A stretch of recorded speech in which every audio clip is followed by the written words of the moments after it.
Mekanisme pengkreditan PPN. Pengkreditan itu selisih pajak keluaran dan pajak masukan. Nah, dalam hal pengkreditan PPN itu harus menggunakan faktur pajak untuk membuktikan dia itu pajak keluaran dan itu pajak masukan yang sah, yang boleh diselisihkan.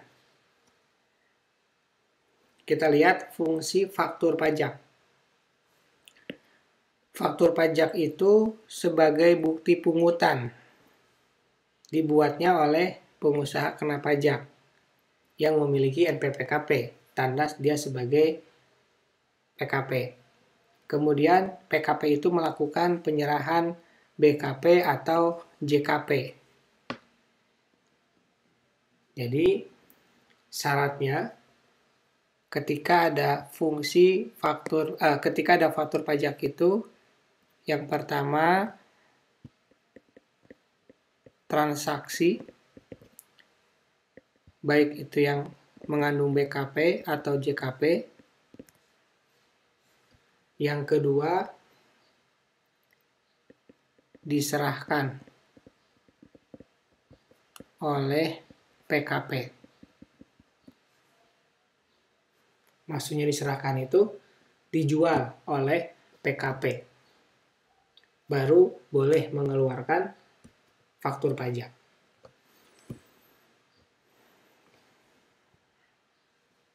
Kita lihat fungsi faktur pajak untuk penjual. Yang pertama sebagai bukti transaksi penyerahan. Bukti dia melakukan penjualan yang termasuk ke dalam objek PPN. Yang kedua, dia juga sebagai bukti pemungutan PPN.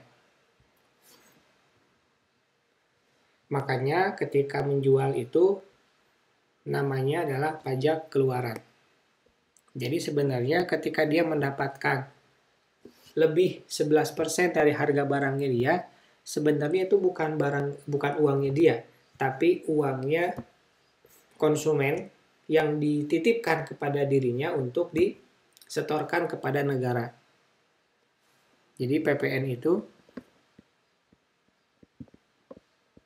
merupakan titipan dari pembeli untuk disetorkan ke negara. Jadi ketika dia mengambil PPN itu atau tidak menyetorkannya, maka dia sejatinya tidak bertanggung jawab atau tidak amanah atas titipan yang dipercayakan oleh pembeli kepada dirinya. Berikutnya, fungsi faktur pajak bagi pembeli.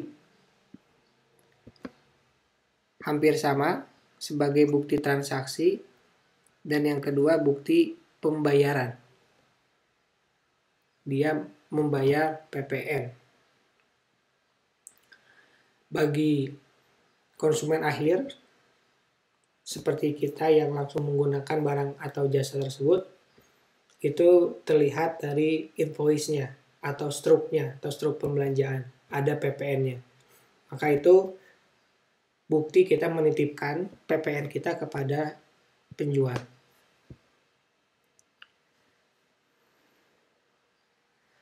Mekanisme pergerakan PPN melalui pungutan kembali PPN dari pembeli berikutnya, sebagaimana tadi yang kasus PTA, PTB, PTC.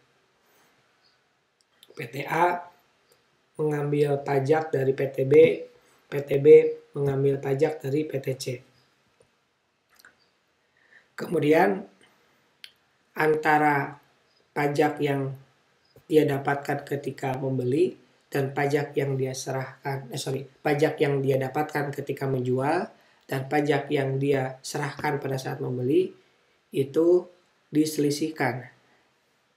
Kemudian jika jumlah PPN yang dipungutnya lebih besar,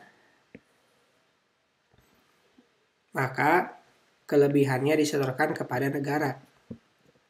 Jadi tidak lagi menanggung PPN. Nah, ini disebut sebagai indirect subtraction method. Jadi jika pajak keluaran misalkan 100 ya, pajak masukan 120, maka selisihnya 20. Nah, ini namanya kondisi lebih bayar. Ini tidak bayar ya. Ini tidak perlu bayar lagi. Malah dia kelebihan bayar pajaknya. Tapi kalau kondisinya pajak keluarannya 120, pajak masukannya 100, selisihnya 20, ini namanya kurang bayar.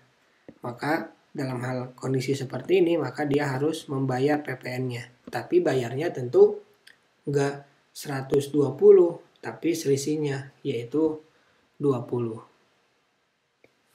Kemudian faktur pajak itu bisa dikreditkan ya. Pajak masukan dapat dikreditkan dengan pajak keluaran. Tapi harus di masa yang sama.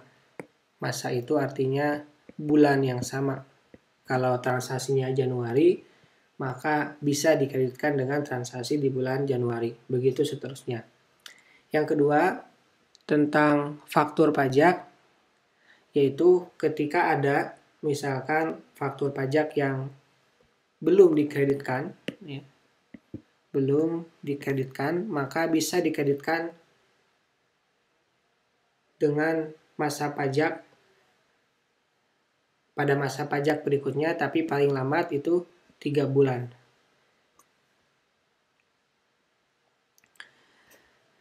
Tetapi 3 bulan itu kalau belum dilakukan pemeriksaan. Apabila kita kelupaan atau terlewat, maka kita lihat bulan transaksinya bulan apa.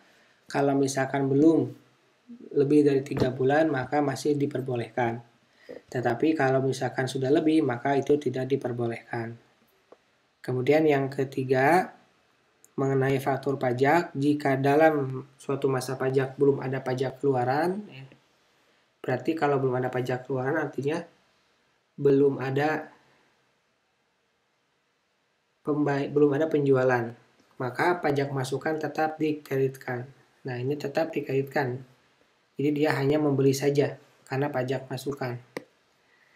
Jadi selalu kondisinya adalah lebih bayar kalau misalkan seperti ini. Nah, ada perusahaan-perusahaan yang kondisinya dalam HPPN itu lebih bayar.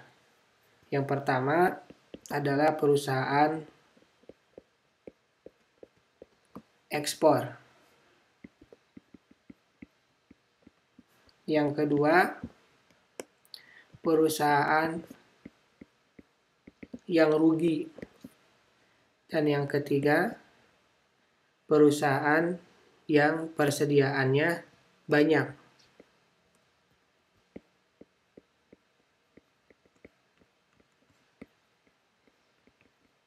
Nah, yang nomor 3 ini bisa dikategorikan ke nomor 3. Persediaannya banyak, jadi belum melakukan penjualan.